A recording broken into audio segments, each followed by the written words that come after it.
pagi Bapak Ibu yang terkasih, salam jumpa kembali dalam program Morning Call GPIB. Hari ini Sabtu 23 Januari 2023 bersama saya Pendeta Yuliana Wilhelmina Nenohai. Bapak Ibu yang terkasih, apa kabar? Semoga bagaimanapun kondisi kita tetap semangat untuk terus memperjuangkan kehidupan kita dalam cara yang berkenan kepada Tuhan. Bapak Ibu, dalam akhir perenungan ini akan ditampilkan video dari jemaat kami secara khusus panitia pembangunan pastori GPIB Jemaat Bukit Kasih Ranai Natuna. Mohon kesediaan meluangkan waktu untuk menyaksikan video pun juga partisipasi dukungan bagi kami di dalam pembangunan pastori ini. Baik Bapak Ibu yang terkasih, mengawali renungan kita saat ini, mari kita berdoa. Tuhan yang begitu baik dalam kehidupan kami, terima kasih untuk hari baru yang Tuhan percayakan bagi kami. Kini Tuhan, kami beribadah, bersekutu, hendak merenungkan firman-Mu. Tolonglah dan layakkanlah pelayanan ini Tuhan, agar pemberitaan ini tidak sia-sia, pun kami yang mendengarkannya oleh Roh Kudus-Mu boleh ditolong, dituntun untuk mengerti dan menjadi pelaku firman-Mu. Bersabdalah ya Tuhan, karena kami anak-anak-Mu sangat membutuhkan tuntunan sabda-Mu untuk menjalani kehidupan kami di dunia ini. Dalam nama Yesus Kristus firman yang hidup kami berdoa. Amin. Bacaan kita saat ini dari surat Yohanes yang pertama, pasal 5, ayat 13 sampai ayat 15 yang menyatakan demikian. Semuanya itu kutuliskan kepada kamu, supaya kamu yang percaya kepada nama Anak Allah tahu bahwa kamu memiliki hidup yang kekal. Dan inilah keberanian percaya kita kepadanya, yaitu bahwa Ia mengabulkan doa kita, jikalau kita meminta sesuatu kepadanya menurut kehendak-Nya. Dan jikalau kita tahu bahwa Ia mengabulkan apa saja yang kita minta, maka kita juga tahu bahwa kita telah memperoleh segala sesuatu yang telah kita minta kepadanya. Demikian pembacaan Alkitab, terpujilah Kristus, haleluya. Bapak Ibu yang terkasih, sepanjang satu minggu ini, tepatnya dari renungan ibadah minggu pagi di SBU, kita sudah mulai merenungkan dari kitab 1 Yohanes. Kitab ini tema besarnya ialah tentang jaminan kehidupan kekal. Yang dalam perenungan satu minggu ini ataupun di dalam surat 1 Yohanes tertuang di dalam berbagai cara untuk menguji diri atau mengevaluasi atau mengusahakan diri untuk menunjukkan kepercayaan kepada Yesus yang hadir di dalam tubuhnya, yaitu tubuh kedagingan manusia. Kemudian juga kita merenungkan tentang kewajiban untuk patuh terhadap ajaran Tuhan di dalam menjalankan norma-norma kehidupan, pun juga yang paling terkenal ialah tema tentang kasih, untuk mengamalkan kasih karena Allah adalah kasih. Nah, bacaan kita pada saat ini dari pasal 5, pasal yang terakhir dalam surat Yohanes yang pertama ini. Pada ayat 13 kembali dituliskan tentang hidup yang kekal. Dituliskan supaya yang percaya tahu kamu memiliki hidup yang kekal. Sebuah penekanan, sebuah kepastian bahwa di dalam pergumulanmu, di dalam perjalanan hidupmu, kamu harus tahu itu tidak sia-sia. Ada harapan, ada masa depan di ujung sana, itu terjamin kehidupan yang kekal.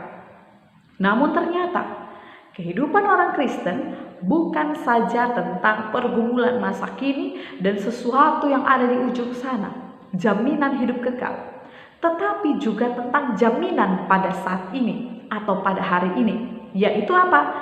Yaitu Allah mengabulkan doa.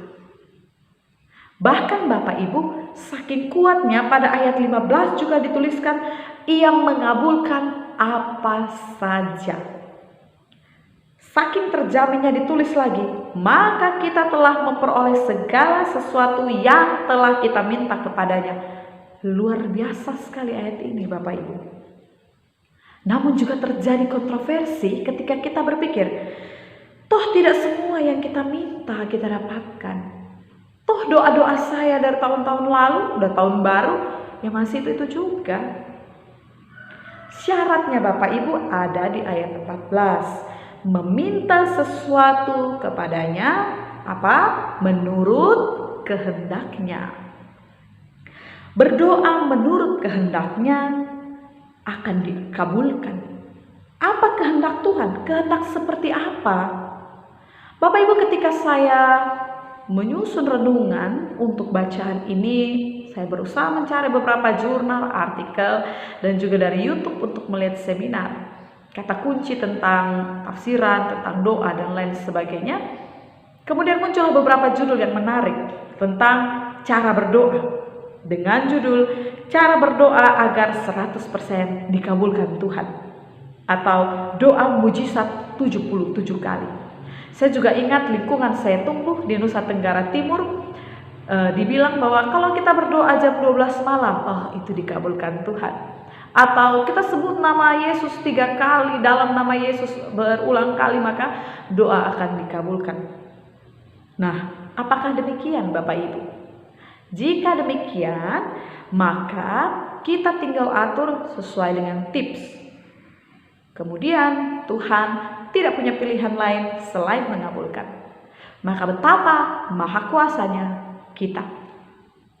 Atau apakah dengan mengira-ngira kata atau isi doa apa ya dalam daftar itu yang kira-kira Tuhan kabulkan? Tentu itu akan sangat membuat kita letih Bapak Ibu, karena Tuhan berkarya dengan cara yang acak, tidak tertebak, dan misterius. Nah, jemaat Tuhan, di sini bukan tentang kehendak Tuhan yang misterius. Apa isi doa ini diberikan atau tidak? Jawaban iya atau tidakkah yang akan diberikan? Atau kita bermain tebak-tebakan dengan hasil doa, kapan dikasih ya? Doa ini Tuhan kasih tidak ya? Saya sudah usaha, saya sudah tulus, saya sudah berulang-ulang, dan lain sebagainya. Ini kehendak Tuhan bukan ya? Dan seterusnya.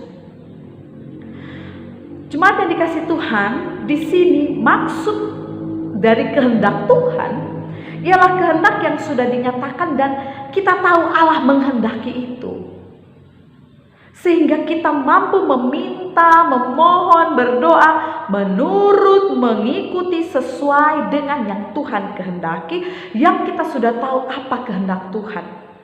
Jadi di situ kemudian kita bisa bilang Tuhan akan memberikan. Jadi doa kita itu ialah cara kita menuruti kehendak Tuhan.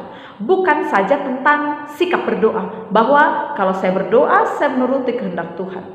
Tindakan berdoa memang menuruti kehendak Tuhan, tetapi juga inti harapan di dalam doa berpusat pada diri yang mau menurut pada kehendak Tuhan, yang kita sudah tahu apa kehendak Tuhan itu. Contohnya, misalnya dalam kitab Matius pasal 25, Tuhan ingin kita bersiaga, berjaga, berwaspada, terus memegang firman. Bapak Ibu, itu ialah kehendak Tuhan yang bisa kita laksanakan. Tuhan tolong kita bisa laksanakan.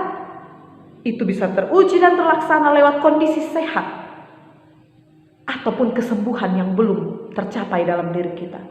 Hal itu bisa terlaksana saat kita sukacita ataupun kita masih dalam pergumulan yang belum selesai. Tuhan menghendaki kita berbela rasa, menjadi saluran berkat. Sadar bahwa Tuhan menjumpai kita dalam keadaan haus, telanjang, lapar, dan di penjara. Kita bisa mewujudkan kehendak Tuhan itu. Kita bisa memohon Tuhan memampukan kita untuk bergerak memberikan air, bergerak memberikan pakaian, bergerak memberikan makanan, memberikan kelegaan. Tidak harus kaya dulu. Tidak harus sukses dulu Tuhan kasih. Tapi kehendak Tuhan itu bisa terlaksana dalam pertolongan Tuhan. Yang dimaksud Bapak Ibu bukan tentang kehendak kebendaan dalam daftar-daftar doa, tetapi tentang fungsi diri. Kenyataan akan terwujudnya kehendak Tuhan di dalam proses kehidupan kita. Dengan begitu Bapak Ibu, maka yang pertama, kita bisa percaya, bahkan kita percaya diri ketika kita berdoa. Karena di dalam doa, itu kita tahu kita sedang meminta yang sangat ingin Tuhan berikan, yang Tuhan sedia berikan. Dan yang kedua, bukan berarti kita tidak boleh memberikan daftar-daftar di dalam doa kita, Tuhan saya mau ini, saya mau itu. Bukan berarti kita tidak bisa meminta benda atau kondisi-kondisi yang melegakan dan membahagiakan. Tetapi dengan berdasar pada kehendak Tuhan di dalam firman-Nya, maka entah Tuhan beri atau Tuhan tidak beri daftar-daftar itu, entah kita jadi sembuh atau tidak, entah kita sukses, kita lulus tes, kita lancar pekerjaan, kita punya uang, kita kaya, dan lain sebagainya, Tuhan beri atau tidak, kita tidak akan kecewa. Kita tidak akan malas berdoa. Kita tetap percaya dan kita tetap bersemangat. Karena apa? Karena yang kita kehendaki atau yang kita pusatkan di dalam doa kita, sukacita kita itu ialah bukan tentang daftar doa yang di checklist, oh Tuhan sudah kasih, tetapi tentang proses fungsi diri yang terus bertumbuh di dalam hubungan kita dengan Tuhan, di dalam kehendak Tuhan. Tuhan tidak kasih uang itu, tapi Tuhan kasih talenta. Tuhan tidak kasih kelancaran itu, tetapi Tuhan kasih hal yang mampu membuat saya lebih peka, refleksi hidup yang membuat saya lebih sadar diri untuk kemudian melakukan kehendak Tuhan yang sudah saya ketahui, untuk lebih mawas diri, untuk menjadi saluran berkat dan lain sebagainya. Sehingga Bapak Ibu, Tuhan beri ataupun tidak beri, kita tetap bertumbuh di dalam melakukan kehendak Tuhan. Jemaat yang dikasihi Tuhan, selamat berdoa menurut kehendak Tuhan. Roh Kudus menolong kita. Amin. Mari kita berdoa. Bapa yang Maha Kuasa, terima kasih untuk kasih karunia-Mu di dalam kehidupan kami. Terima kasih karena Allah begitu baik merawat, mendampingi kehidupan kami. Ya Bapa, ajarlah kami agar dalam pengharapan-pengharapan kehidupan kami tidak saja berpusat pada segala sesuatu yang kami minta dan kami terima di dalam kebendaan ataupun pemulihan-pemulihan kondisi yang membuat kami bersuka cita. Namun ajarlah kami Tuhan, agar apapun kondisi kami, apapun yang Tuhan berikan kepada kami, ajarlah kami untuk boleh terlibat di dalam pewartaan firman Tuhan di dunia ini. Ajarlah kami untuk semakin berkenan kepada Tuhan. Ajarlah kami untuk menjadi orang yang semakin mendekat kepada kehendak Tuhan. Ajarlah kami untuk mampu mengampuni. Ajarlah kami untuk bisa berbela rasa. Ajarlah kami untuk selalu bermawas diri. Tuhan tolonglah kami agar di dalam perjalanan kehidupan ini kami semakin bertumbuh di dalam kehendak Tuhan. Bapa yang Maha Kuasa, kami menyerahkan sepanjang hari ini ke dalam tangan pengasihan-Mu. Tolonglah setiap kami dalam pekerjaan kami, rumah tangga kami, kesehatan kami, apa yang boleh menjadi tanggung jawab kerja kami di rumah, di luar rumah. Tuhan tolonglah kami. Kehidupan pelayanan kami, gereja kami juga kiranya Tuhan berkenan untuk memberkati. Agenda konven pendeta dan juga persidangan sinode tahunan di Medan yang akan berlangsung pada bulan Februari, Tuhan kiranya berkenan untuk menolong agar lancar dan baiklah semua apa yang diagendakan dan boleh terjadi. Rombongan yang akan pergi, berproses dan pulang, Tuhan tolong. Panitia tim kerja yang berupaya, Tuhan tolong agar kiranya semua boleh terlaksana dengan baik untuk hormat dan kemuliaan nama Tuhan.